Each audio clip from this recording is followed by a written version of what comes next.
Долгор бол яг манай урлагийн дуулаачийн салбарын Хөтөлмөрийн Баатар гэдэг ийм эрхэн нэр хүндтэй энэ цол хэрэгмийг хүртсэн дуучин хүний хувьд 5 дахь Баатар байгаамаа. Хамгийн ихний Баатар нь 1993 онд Буурийн театрын алдарт дуучин Пүрүдэрж байгаа. Тэгээд Гонгорын хайдав, Дуурийн дуучин, тэгээд Норов Банзадгаа, тэгээд дууны том зүтгэлтэн Зангад дөрв байгаа юм аа. Энд би нэг хүнийг 5 дахь гэж хэлэхгүй хүний нэрийг орхидог нь бол Цогцолмоогоо байгаа юм. Цогцолмоогоо бол зөвхөн дуучин биш, жүжигчин, соёлын том зүтгэлтэн, найруулагч гэдгийг нэгтгэж дүгнүүлсэн ийм Хөтөлмөрийн Баатар учраас дуучин гэдэг утгаар нь би сая хэлсэнгүй. Дуурийн дуучдын хувьд бол 3 дахь Хөтөлмөрийн Баатар байгаа юм. Пүрүдэрж байгаа, хайдугаа хоёрын дараа 3 дахь дуучин байгаа. Энэ миний яриад байгаа зүйл бол манай урлагийнх нь бол хамаагүй л дээ. Манай урлагийн энд зочилж ирсэн урлагийнх нь бол бүгд долгорынхаа амжилтыг, бүтээлийг бүх юм мэдж байгаа учраас би хэнд зориулаад байна гэвэл энэ урагдж ирсэн урлагийнхнаас бусад зочдод яриад байгаа юм л да. Дуурийн эмэгтэй Хөтөлмөрийн Баатарын хувьд анхны Баатар долгор байгаа юм аа. За Баатарын тооны хувьд бол тэр. За хоолойны хувьд энэ долгорын төрсөн сурсан энэ хоолой бол меццо сопрано гэж дэлхийд дуучдын хоолойг 5 том ангилалд хуваадаг. Эрэгтэй нарийн, эрэгтэй дунд манай Ариун Баатар эднэр их. Эрэгтэй доод гэдэг манай Пүрүдэрж байгаа жаргал сайхан эднэр их. Тэгээ эмэгтэй дээд тэгээ доод гэсэн ийм ангилалд хуваадаг. Монголчуудын хувьд бол энэ дэлхийн 300 жил ингээд ангиллаад энэ ангилсан энэ хоолойнуудад л дэлхийн хөгжмийн дуулаачийн урлаг найрал дуунаас бусд нь энэ 5 ангиллын хоолойгоор л явж байна шүү дээ. Энэ бол журам болж тогтсон ийм зүйл. Монголчуудын хувьд бол 2 хоолой бол нэлээд төвөгтэй. Тэр нь бол эрэгтэй хүний дээд нарын хоолой, эмэгтэй хүний тэр доод эрдүү бүдүүн хоолой. Яагаад энэ юм байдаг вэ гэхдээ зэрэг энэ цаг агаар эрхэлсэн ажил энэ уур амьсгалтай холбоотой байдаг юм уу? Энэ бол нэлээд ховор хоолой байгаа юм. Өөрөөр хэлбэл хайдуган хоолой, долгорын хоолой гэсэн үг. Долгорын хоолой бол эмэгтэй хүний өдөөтөр хоолой. Тэгэхээр манайд бол ийм алдартай ийм хоолойтой хүмүүс бол та бүхэнд зүгээр сануулхад Дарима гэж их алдартай сайхан хоолойтой хүн байсан. Тэгээд дараагаар нь хамгийн өндөр төвшөнд хүрсэн улсуудын яриад байна л да. Баадажөө гэж ардын жишчин байсан. Ерөө гэж их алдартай багш болсон байна. Тэгэл долгор мөнгөшөр хоёр залгаж ирсэн ийм хоолойнууд байгаа. За энэ хоолой бол нэг талаар жоохон энэ бусад хоолойнуудаас бүдгхэн учраас дэлхийн хөгжмийн зохиолчд бол энэ хоолойд гол баатран болгосон дуурууд маш зөө. Маш зөө. Ихэвчлэн л тэр эмэгтэй хүний нарийн чойчосон ч гэдэг юм уу, тооскоч гэдэг юм уу, эсвэл эрэгтэй хүний дунд тэр отеллоч гэдэг юм уу, эргэлетточ гэдэг юм уу, эсвэл эрэгтэй хүний дээд. Энэ хоолойд бол гол баатран нэг өгдөггүй.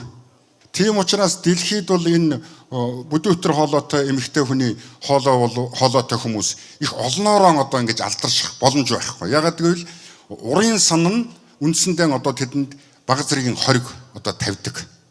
Жишээлбэл манай дуурийн урлагт гэх юм бол энэ долгорын хоолойд зориулсан гол баатар нь гол баатараар нь энэ хоолойгоор хийсэн дуур бол үндсэндээ үүлэн заяа гэдэг нацаг доржийн дуураас өөр бол бараг одоо байхгүй.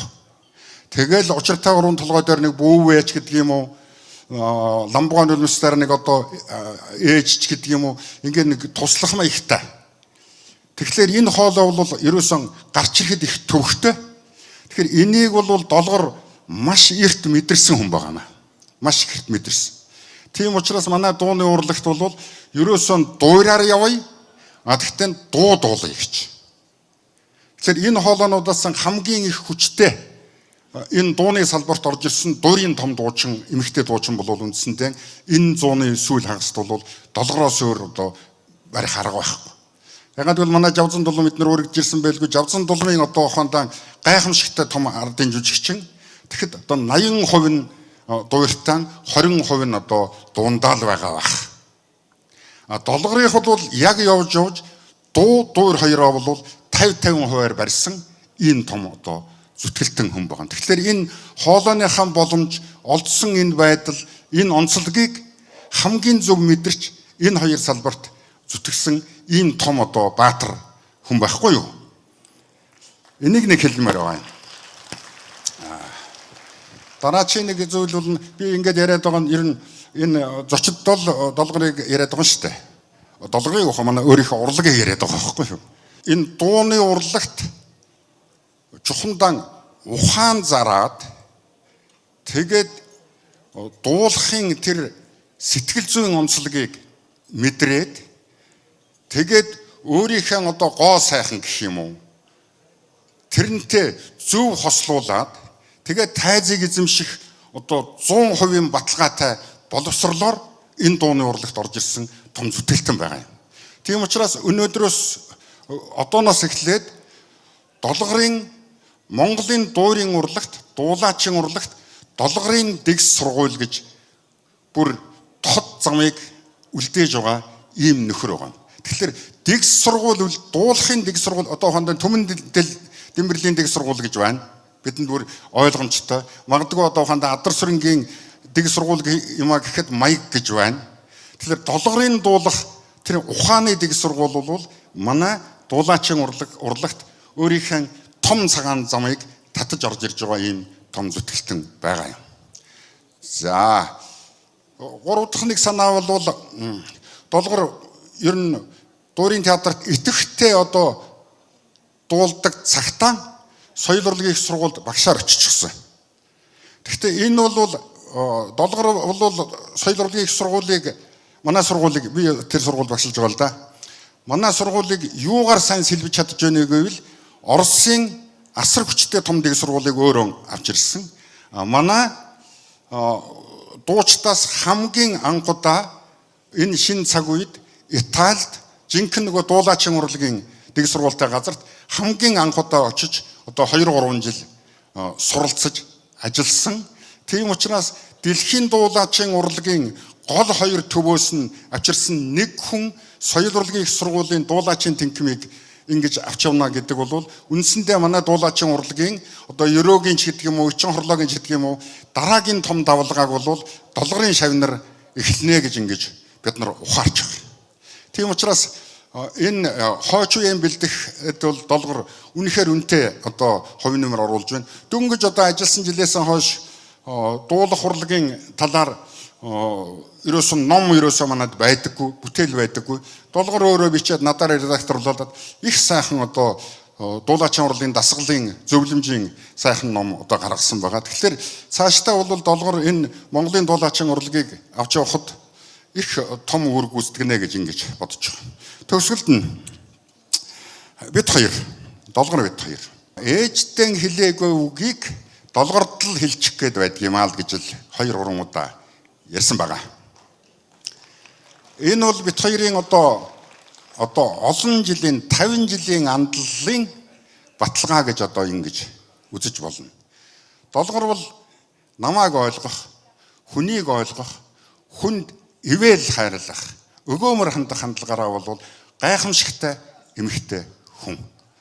Тийм учраас бидний энэ андлал бол ийм олон жил үргэлжилж байгаа. Би нэг номоо авчирсан. Тэн дээр үг бичсэн байгаа. Ганцхан өгүүлбэр. Насан туршийн андал юм шүү чи гэж бичсэн байгаа. уран бүтээлийн хувьд тийм намайг манай хөгжмийн зохиолчдыг нэр хүндтэй ард түмэнд гэх үү сонсогчдод хүндлэлтэй байх асар том гавьяа байгуулж байгаа энэ том дууч. Одоо өнөөдөр энд Баттөмрөгөө байгаа бол тэр бодлын цагаан хүн гэдэг дуу Баттөмрөгөөг долгор 30 жил тээж авна. Аргалд явсан ижи гэдэг дууг 32 жил долгор намайг түмэн олон сонсогчдын өмнө тээж авна. Миний магнит цэнхэр дэлхий гэдгээр 30 жил намайг дурдж би зөвхөн зохиож өгсөн долгор дэлхий даяар Жандсан нурав гэдэг тэр нэрийг л долгор цууратуулаад явна. Тэгэхээр энэ бол Монголын хөгжмийн зохиолчдын дуулаачийн урлагийн асар том багны нэг нь бол өнөөдрийн энэ ардын жижигчин долгор байгаа юм. Долгорын дуулсан долгор миний 20 хэдэн дуугаар би даасан концерт ер нь дуучид нэг хүний дуугаар бүтэн концерт хийсэн тийм туршлага байгаагүй үед миний 20 хэдэн дуугаар бүтэн концерт хийсэн ийм дуучин л да. Долгороор дуулсан дууныхаа тоог бол би алдсан. Яагаад чиний дуулсан дуулга нь одоо орчин цагийн хэлээр хит болоогүй юм бэ гэж асууж магадгүй. Дуу гэдэг бол дуулсан дороо тардагч вэ? Дуулаад мартагдаад дахиж сэрдэгч вэ? Сэрсэн даруйдаан бүр шинчиллийн түвшинд хүрдэгч юм бэ. Тийм учраас бидний дуулсан дуунууд, долгорын дуулсан миний дуунуудыг оршуулгдсан мэт үзэж болохгүй, эргэж сэргэгч байж магадгүй. Ягаад гэвэл тийм том дуучин бичиж үлдээнэ гэдэг бол үндсэндээ сан хөмрөг алт болж үлдэж байгаа юм. Тийм учраас Монголын хөгжмийн зохиолчдын энэ бүтээлийг дэлхийн дуурийн урлагийг Монголын дуурийн театрын тайзнаа өргөж яваа алдарт уран бүтээлч танд улам их амжилт хүсэж сурган хүмүүжүүлэх ажилдаа асар их өгөөжтэй байж биднийхэн төшиг тулгуур болж нөмөр нөөлөг болж яваарай гэж хүсэн